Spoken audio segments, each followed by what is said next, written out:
لا حول ولا قوة إلا بالله العلي العظيم. أعوذ بالله من الشيطان اللعين الرجيم. بسم الله الرحمن الرحيم.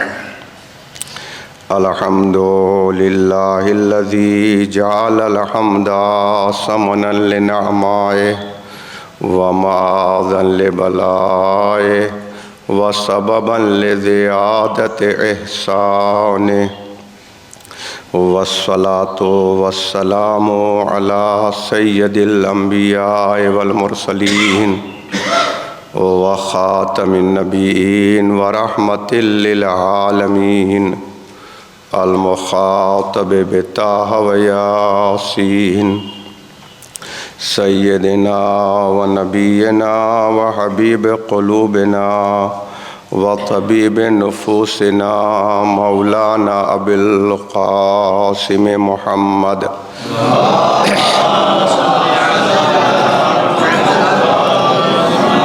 وآله الطيبين الطاهرين المعصومين المظلومين المنتجبين، سيما بقية الله في الأرضين، ولعنة الله على أعدائهم وغاصبي حقوقهم ومنكري فضائلهم أجمعين. أما بعد، فقد قال الله سبحانه تبارك في القرآن الحكيم. بسم الله الرحمن الرحيم.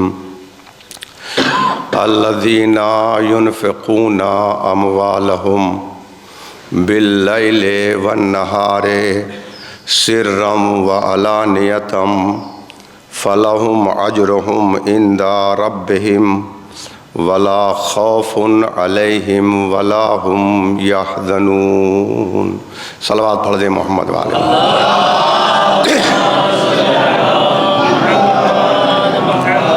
اولاً آپ حضرات سے گزارش ہے کہ ایک بار سورہ حمد اور 3 بار سورہ توحید کی تلاوت فرما کر مرحوم طاہر حسین ابن علی محمد مرحوم کو اصال فرمائیں. بسم اللہ الرحمن الرحیم. الحمدللہ. ایک اور صلوات پڑھ دیں محمد والے محمد پر.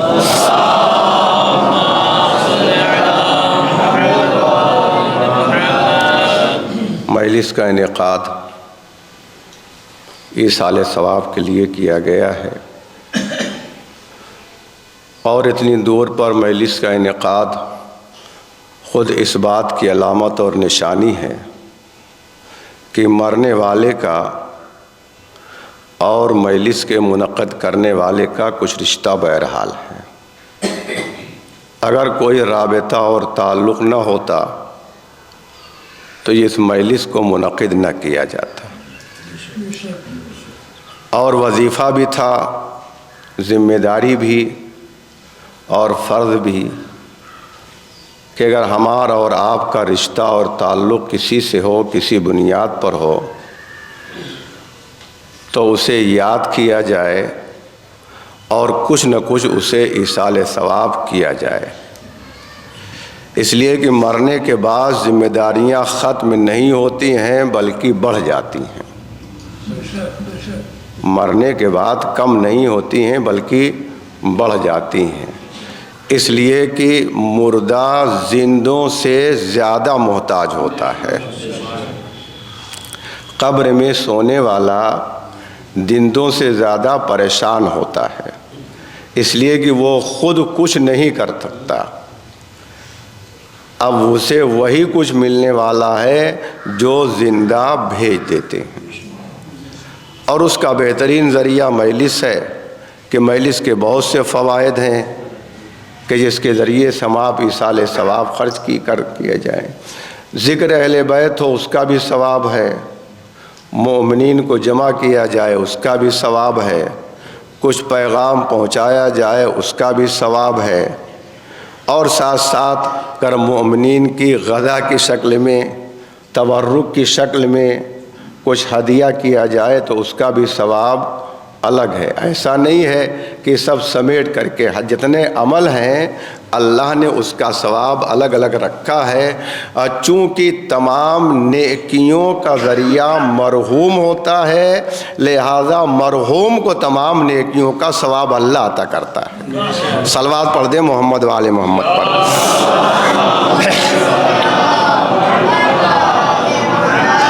جس آیت کو میں نے آپ کے سامنے سرنامہ کلام بنایا ہے، خالق کائنات آواز دے رہا ہے، الذین ینفقون اموالہم، جو لوگ اپنے اموال کو خرچ کرتے ہیں، کس طرح سے؟ باللیل، رات میں، والنہار، اور دن میں، سرًا، چھپا کر کے، وعلانیتاً، اور ظاہر بظاہر، فلہم اجرہم عند ربہم، انہی لوگوں کے لیے ان کے پروردگار کے پاس اجر ہے اور اس انفاق کا بدلہ ہے۔ لا خوف علیہم ولا ہم یحزنون، اور اس کے بعد ان کے اوپر نہ کوئی خوف طاری ہوتا ہے اور نہ کوئی حزن اور غم طاری ہوتا ہے۔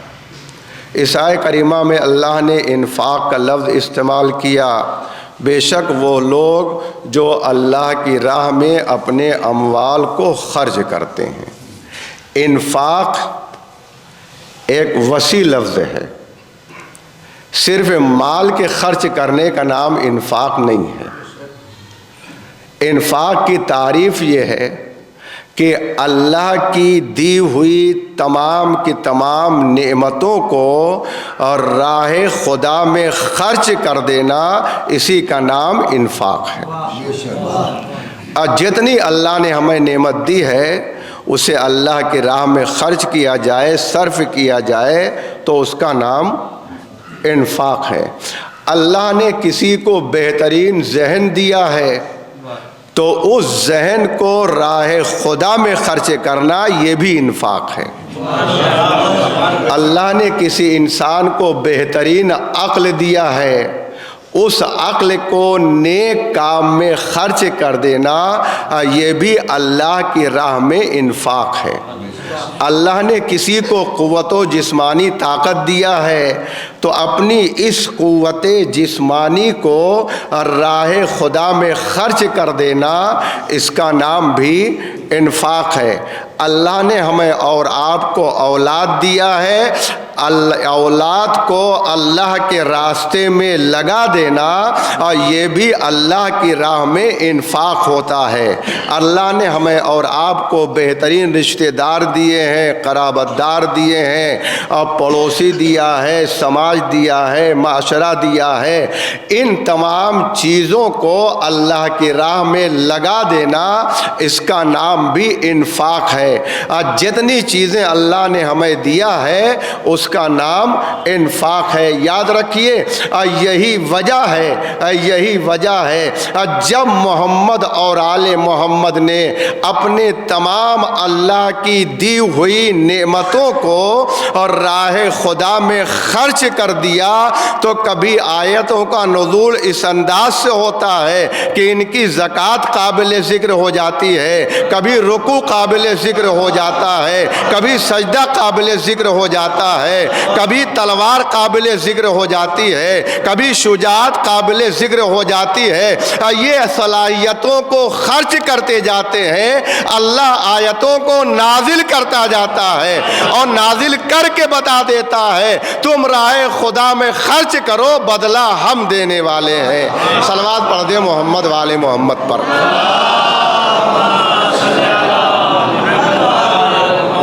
لہذا اللہ نے اگر ہمیں اور آپ کو بہت سی صلاحیتیں دیا ہے، بہت سی قابلیت دیا ہے، تو وہاں پر خرچ کریں جہاں پر اللہ خوش اور راضی ہوتا ہے۔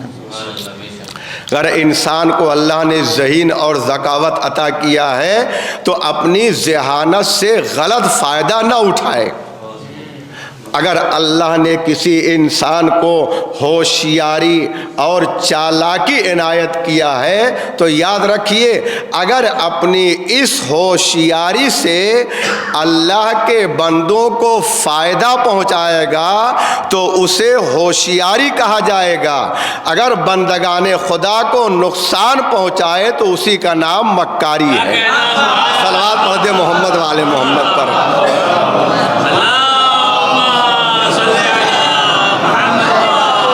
کوئی الگ سے چیز نام نہیں ہے، ذہن کا ہی صحیح استعمال کرنا اللہ کو پسند ہے، لہذا راہ خدا ہے۔ اپنی عقل کو صحیح جگہ استعمال کر کے سچے راستے پر چلنا، اس کا نام بھی انفاق ہے۔ جب انسان اس کے خلاف جاتا ہے تو اللہ کوئی اسے اجر نہیں دیتا ہے، اور پھر اس کے اوپر خوف بھی رہتا ہے اور ساتھ ساتھ وہ حزن یعنی پریشان بھی رہتا ہے۔ ساری صلاحیتیں ہیں پھر بھی پریشان ہے۔ بہترین عقل بھی ہے، بہترین ذہن بھی ہے، بہترین افراد بھی ہیں، بہترین قوت بھی ہے، اب زیادہ سے زیادہ علم بھی ہے، زیادہ نمازیں بھی پڑھتا ہے اور روزہ بھی رکھتا ہے، ہر ایک اچاری بھی کرتا ہے، مگر پریشان وہ رہتا ہے۔ کیوں؟ اپنی ساری صلاحیتوں کو بجائے فائدہ پہنچانے کے لوگوں کو نقصان پہنچانے میں خرچ کرتا ہے، لہذا اللہ اسے کوئی اجر نہیں دیتا۔ اس آیت میں اللہ نے کیا کہا؟ الذین ينفقون اموالہم، جیسے تمام نعمتوں کو راہ خدا میں خرچ کرنا انفاق ہے، ویسے ہی خصوصیت کے ساتھ مال و دولت کا صرف کرنا راہ خدا میں یہ بھی انفاق ہے۔ الذین ينفقون اموالہم باللیل، رات میں۔ مفسرین نے بیان کیا اس آیت کو اللہ نے ہمارے آپ کے مولا حضرت علی ابن ابی طالب علیہ السلام کے بارے میں نازل کیا۔ جب آپ کے پاس 4 درہم تھے، چاروں درہموں کو امام نے 1 درہم رات میں خرچ کیا اور 1 درہم دن میں اللہ کی راہ میں خرچ کیا، اور 1 چھپا کر کے اور 1 ظاہر بظاہر خرچ کیا۔ تو اللہ نے اس آیت کو نازل کیا کہ مولا کائنات نے یہ درہم خرچ کیے ہیں، لہذا ان کا اجر اللہ کے پاس ہے اور اللہ کے نزدیک ہے۔ مرجبہ الفاظ پر آپ غور کریں تو آپ کو یہ بات دکھائی پڑے گی کہ لیل کا لفظ پہلے ہے، نہار کا لفظ بعد میں ہے۔ ایسے ہی لفظ سر کا استعمال پہلے ہے اور علانیہ کا لفظ بعد میں ہے۔ کیوں؟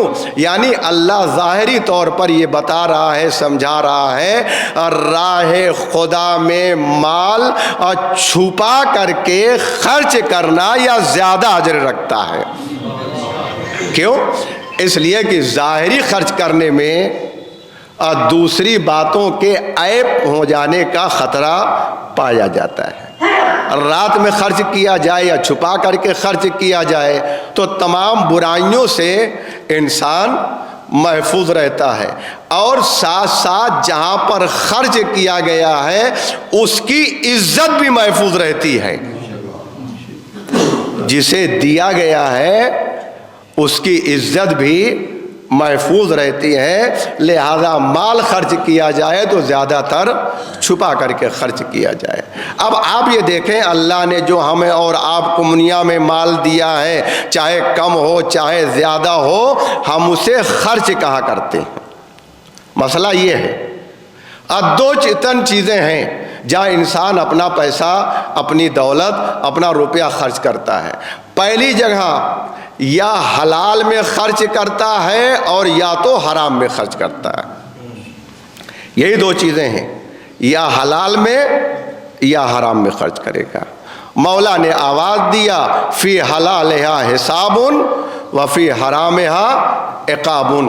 اگر حلال مال ہے تو حساب تو دینا ہی پڑے گا، اگر مال حرام ہے تو حساب کے لیے ہمیں اور آپ کو تیار رہنا چاہیے، لیکن اگر آپ کو معلوم ہے کہ مال حرام ہے تو وہاں حساب وساب نہیں ہے، عقاب ہے، عذاب پروردگار ہے۔ اور یہ حرام مال انسان کو کتنا نقصان پہنچاتا ہے، کتنا نقصان پہنچاتا ہے جس کی کوئی انتہا نہیں ہے۔ یہ مال حرام وہ چیز ہے، اور صرف یہ ہمارے اور آپ کے کتابوں میں نہیں ملے گی۔ میں جلدی سن لیجئے کہ مالی پور اسٹیشن پر میں کیفیات پکڑنے کے لیے بیٹھا ہوا تھا، ایک آدمی نہیں معلوم کہاں سے آ گیا، نہیں معلوم کہ مسلمان تھا کہ ہندو تھا کہ شیعہ تھا، کچھ پتہ نہیں، آ کر کے میرے پاس بیٹھ گیا، گفتگو ہوئی، بات چیت ہوئی، اور اس کے بعد اس نے ایک واقعہ نقل کیا۔ ایک آدمی کئی لاکھ روپیہ اپنی موٹر سائیکل پر رکھے ہوئے کہیں چلا جا رہا تھا، اتفاق سے پیسہ گر گیا، پیچھے آدمی آ رہا تھا، اس نے 4-5 لاکھ روپیہ وہ اٹھایا، اس کے گھر لے کر کے چلا گیا۔ جب لے کر کے وہاں پر پہنچ گیا، اس نے کہا آج تم میرے یہاں رک جاؤ، ٹھہر جاؤ، رات دیر ہو گئی ہے۔ وہ رات بھر رک گیا، اور اس کے بعد جب صبح ہوئی ناشتہ کر لیا، ناشتہ کرنے کے بعد اس نے کہا کہ میں نہانا چاہتا ہوں، میں نہانا چاہتا ہوں۔ کہا ٹھیک ہے۔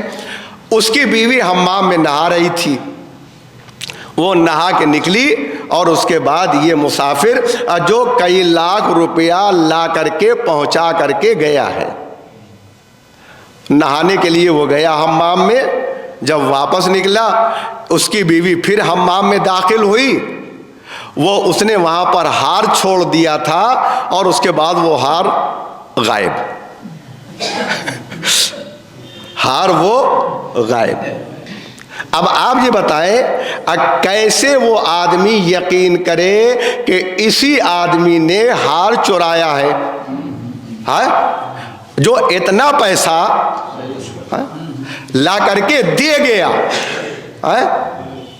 بیوی کیا کہہ رہی ہے کہ کوئی حمام میں گیا ہی نہیں اس کے علاوہ، اور مجھے یقین ہے کہ میں اس میں ہار چھوڑ کر کے آئی ہوں، اس کے علاوہ کوئی گیا ہی نہیں، گھر میں کوئی ہے ہی نہیں، اس کے علاوہ کوئی لے ہی نہیں سکتا۔ اور یہ کہہ رہا یہ ممکن نہیں ہے کہ اتنا زیادہ جو ہے وہ پیسہ لا کے واپس کرنے والا، اور وہ پیسہ جو ہے وہ لے ایک ہار پر نیت خراب کر دے، یہ ممکن نہیں ہے۔ دونوں میں آپس میں اختلاف، نہ یہ ماننے کے لیے تیار اس کی بات، اور نہ وہ ماننے کرنے کے لیے اس کی بات، اور دونوں اپنی اپنی باتوں پر اڑے ہوئے ہیں۔ جب زیادہ اختلاف بڑھا اور اس کے کانوں میں یہ آواز آئی، وہ بتا رہا ہے جو بیٹھا ہوا مالی پور اسٹیشن پر، اس نے نقل کیا، جب زیادہ بڑھ گیا تو ایک بار اس نے بلایا جو پیسہ لے کر کے آیا تھا، اور اس نے ہار نکال کر کے اس کے سامنے کر دیا کہ ہار میں نے ہی لیا ہے، یہ ہار میں نے لیا۔ اب یہ سر سے پیر تک دیکھ رہا ہے گھر والا مالک کہ یہ ہوا کیا ہے، جس نے اتنا پیسہ واپس کر دیا اور اس نے ایک ہار لے لیا، اس کے مقابلے میں کوئی قیمت نہیں ہے، اور پھر بھی اس نے یہ کیا۔ کہا اچھا یہ بتاؤ کہ آخر تم نے ایسا کیا کیوں، وجہ کیا ہوئی؟ کہاں تو تم اتنے ایماندار، کہاں تم اتنے ایماندار، اتنے پیسے ہوتے ہوئے تم وہاں سے لے کر کے آئے اور لا کر کے تم نے مجھے دے دیا، واپس کر دیا، اور اس کے بعد تم نے 10,000 5,000 کے ہار پر نیت خراب کر دیا۔ جملہ سن لیے، اس لیے میں نے واقعہ سنایا ہے، کتنی جلدی اثر ہوتا ہے مال حرام کا۔ اس نے کہا بات کچھ نہیں ہے، بات تمہارے کھانے کی ہے، کیا کہنا، سبحان اللہ سبحان اللہ، بات تمہارے کھانے کی ہے، اس لیے کہ جو تمہارا مال ہے وہ نمبر 2 کا پیسہ ہے، تمہارے پاس جو دولت ہے وہ نمبر 2 والی ہے۔ میں نے ایک وقت تمہارا کھانا کھا لیا، اور جس کے نتیجے میں مجھ میں یہ طاقت پیدا ہو گئی کہ میں نے اسے چوری کیا، مگر جو میں نے پیسہ کھایا تھا اس کا اثر یہ تھا میں نے واپس کر دیا۔ صلوات پڑھ دے محمد والے محمد پر۔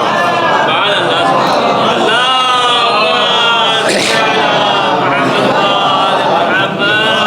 مال حلال، ایک مال حرام. آدمی یہاں پیسہ خرچ کرتا ہے. دوسرے کیا؟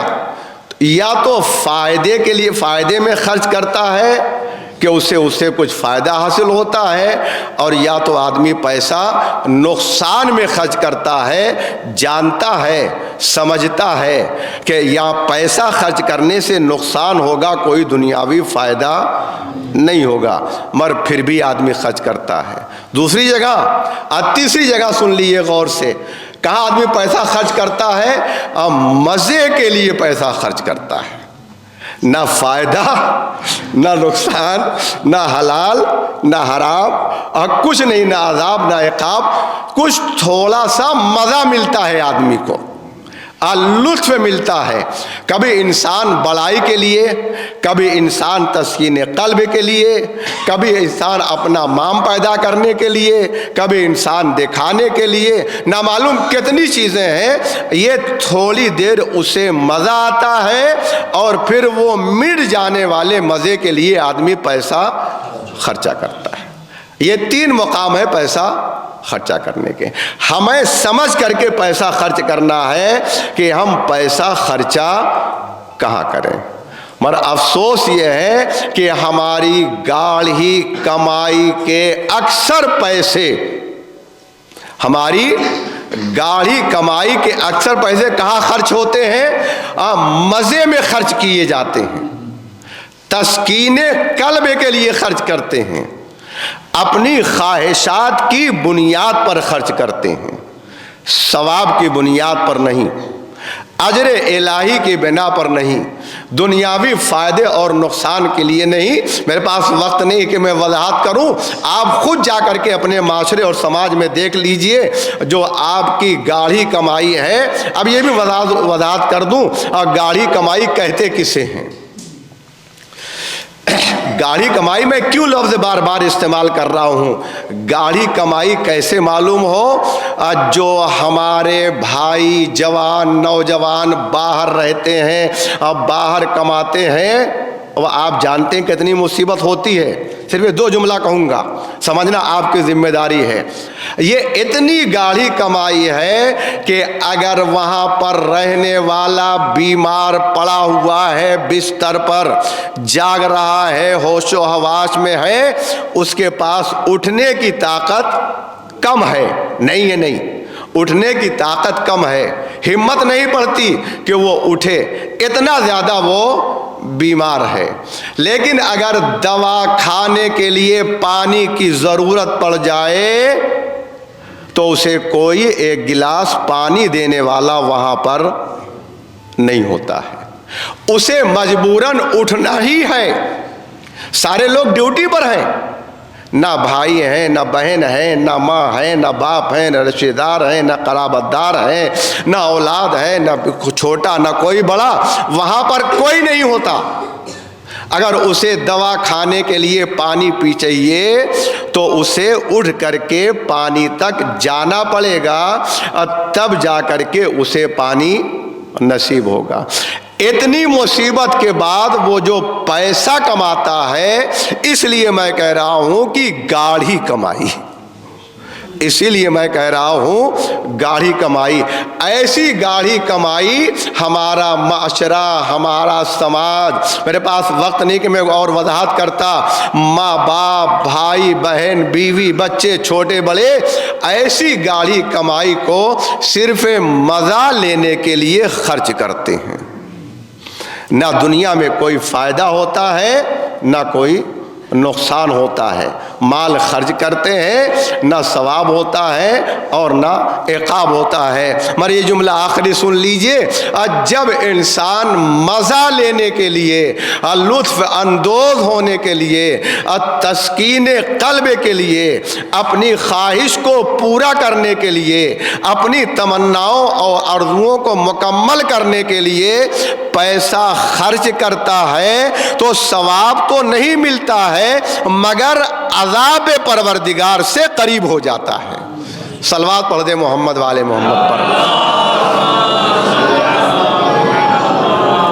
اس لیے کہ اسراف بہت جلدی ہوتا ہے، فضول خرچی بہت جلدی ہوتی ہے.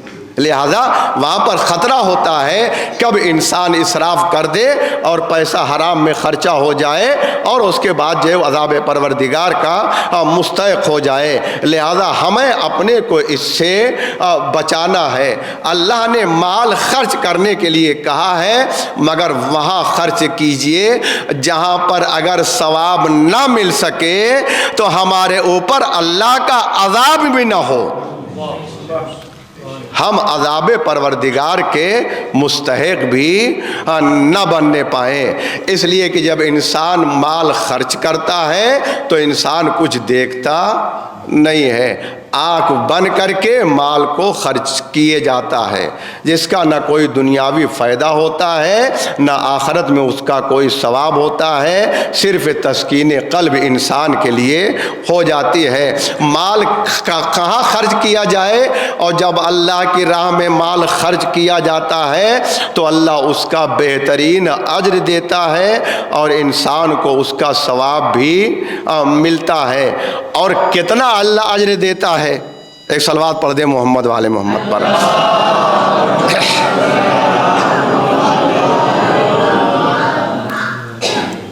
ایک اور صلوات پڑھ دے محمد والے محمد پر۔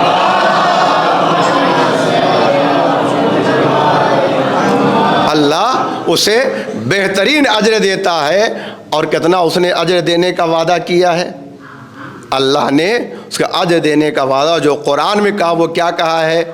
مثال دی، اللہ نے سمجھایا اور بتایا مثال کے ذریعے کہ جس طرح سے اگر ایک دانہ زمین میں ڈالا جائے تو ایک کے بدلے اللہ 7 بالیاں نکالتا ہے، اور ایک بالی میں کتنے دانے ہوتے ہیں؟ 100 دانے ہوتے ہیں، یعنی ایک دانے کے بدلے میں اللہ کتنا دیتا ہے؟ 700 دانے دیتا ہے۔ اللہ نے مثال دے کر کے سمجھایا ہے، مثال دے کر کے دانے کی۔ جس طرح سے اللہ ایک دانے کے بدلے میں 700 دانے دیتا ہے، ویسے اگر ہم اللہ کی راہ میں 1 روپیہ خرچ کریں گے تو اللہ ہمیں اور آپ کو اور 700 برابر ثواب عطا کرے گا۔ اور اتنا ہی نہیں، واللہ یضاعف لمن یشاء، اور اللہ کسی کے لیے اگر اضافہ کرنا چاہتا ہے تو اس سے زیادہ بھی اللہ اسے عطا کرتا ہے اور اضافہ بھی کر دیتا ہے۔ یہ ہے اللہ کی راہ میں مال خرچ کرنے کا اجر اور ثواب۔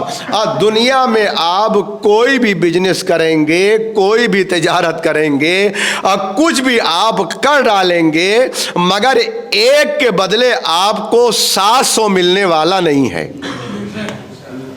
آپ کو 700 ملنے والا نہیں ہے، اس ایک سے زیادہ ملے گا، مگر آپ بھی چاہیں کہ اتنا زیادہ مل جائے تو یہ ہرگز ہونے والا نہیں ہے۔ یہ اللہ کریم ہے، اللہ عطا کرنے والا ہے، اللہ رازق ہے۔ اللہ نے ہمیں اور آپ کو خلق کیا ہے، اللہ نے ہمیں اور آپ کو پیدا کیا ہے، لہذا اس نے جس طرح سے ہمیں اور آپ کو بے شمار نعمتیں دیا ہے تو اللہ نے کہا تم ایک خرچ کرو، ہم تمہیں اس سے زیادہ عطا کریں گے۔